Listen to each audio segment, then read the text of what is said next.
Hey y'all, it's Ann from What's Up Family Home, and today I have another collab for you. And this one is another food challenge collab hosted by Tiffany at Small Town 6. And we are doing casseroles. And I've got a delicious breakfast casserole and an easy Hidden Valley recipe for a loaded baked potato and chicken casserole. And you can make that a whole meal. So you are going to love both of these recipes. And you'll love Tiffany's channel. I hope you'll go like and subscribe to her channel. And there's some great women in this collab that are going to be in the playlist, and their recipes I know are going to be delicious. So go ahead and check out Tiffany's channel and the playlist after you get through watching this video. So I hope you enjoy these recipes, and let's get started. But first, go Tar Heels. All right, y'all, this is a breakfast bubble up casserole, and I've never made one of these before, but I've always wanted to. And I have sprayed my pan. And it says use a 9x13, but it doesn't look like a whole lot, so I'm just going to use this. If it makes a little bit more, it'll just have to cook a little bit longer. So I've got these biscuits here, the small ones in a can, and I've just cut them into fourths.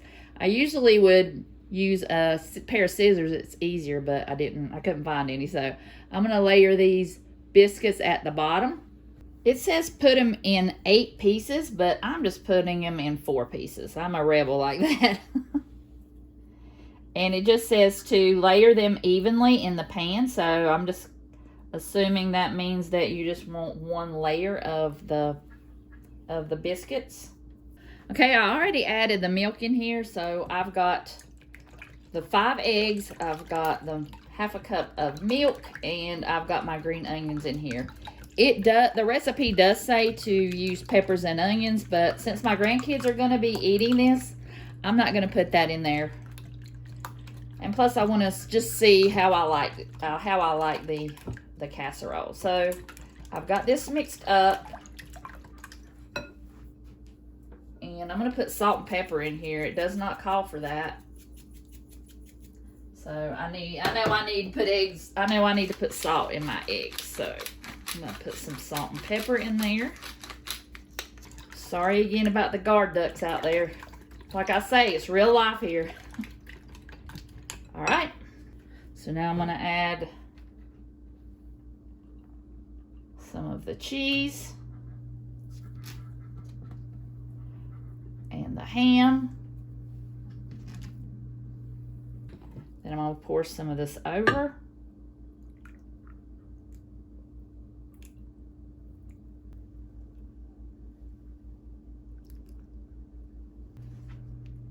All right, I'm going to add the rest of the ham.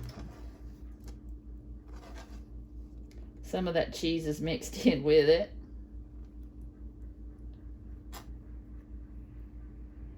I'm going to top it with the rest of the cheese. I'm going to pour the rest of the egg mixture over.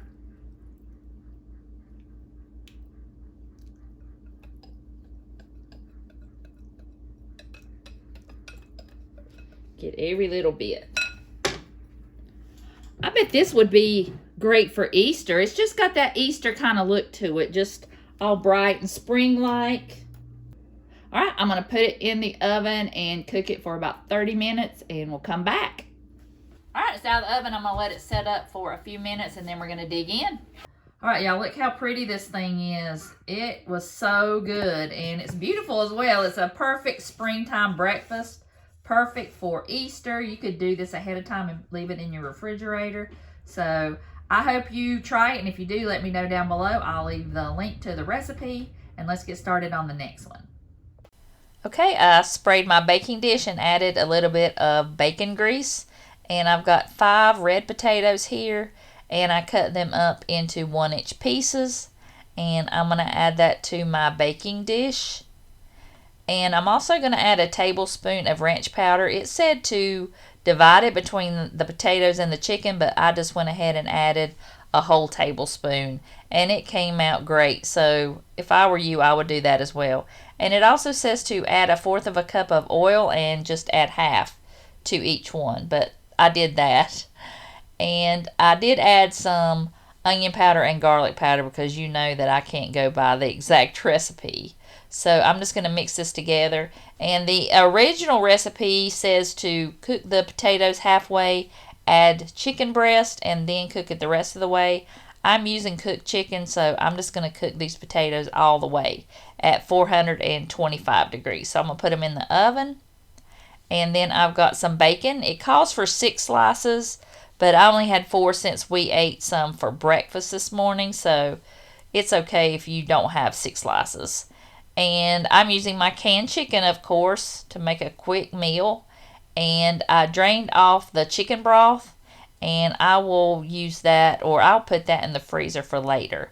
So I'm adding my chicken pieces, and here's where you're going to add the other half of the tablespoon of ranch powder, but I went ahead, like I said, and added a whole tablespoon, and it wasn't over seasoned or anything. It came out perfect. So I'm just going to stir that around and let it hang out. If you're using fresh chicken breast, you'll do the same thing. You'll just put it in there with the oil and the seasoning and let it hang out. So I'm just going to let that sit there. And then I'm going to start on the rest of it. So I've got the potatoes cooked nice and crispy. So now I can go ahead and add the rest of the chicken to it. So I'm just going to put that in there. And I'm going to stir it around a little bit and break up some of the chunks so you don't have a big hunk of chicken to bite into. So I'm just going to distribute that all around the potatoes. They look so good. They're so crispy. I could just eat the potatoes by themselves. But I'm just going to mash that up. And now I'm going to add the bacon. I cut up the bacon pieces. You're supposed to put that on the last layer, but I didn't want to burn it, so I went ahead and put it on there now. And now I'm going to add the cheese. I'm using pepper jack, but you can use Monterey Jack, Colby Jack, just whatever you have. Cheddar.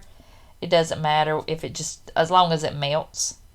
So then I'm going to add some green onions that I had in my refrigerator.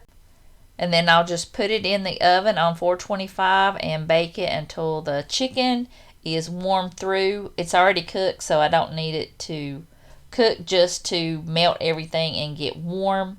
And this turned out amazing, just like a big loaded baked potato, and it was wonderful. And I will definitely make this again. We all loved it. And I just served it with some salad, some leftover salad. I topped the casserole with the sour cream and the green onions. And I had some leftover pasta salad, and I also made some ranch dressing with it. Alright, y'all, this was so good. I topped it with some sour cream, some green onions, and some of the ranch the ranch dressing, and it was so good. You will really have to try this recipe. It was so easy and quick and delicious. I hope you guys enjoyed the recipes. We really love that breakfast casserole. We're having that this morning. And I want to thank Tiffany again for hosting, and I'll have her channel linked below as well as the playlist. And I will have the recipes linked below to both of these dishes, and they'll be perfect for Easter. So I hope you enjoyed it, and I hope if you haven't subscribed, you yet, you will. And I'll see you guys in the next video. I want to see some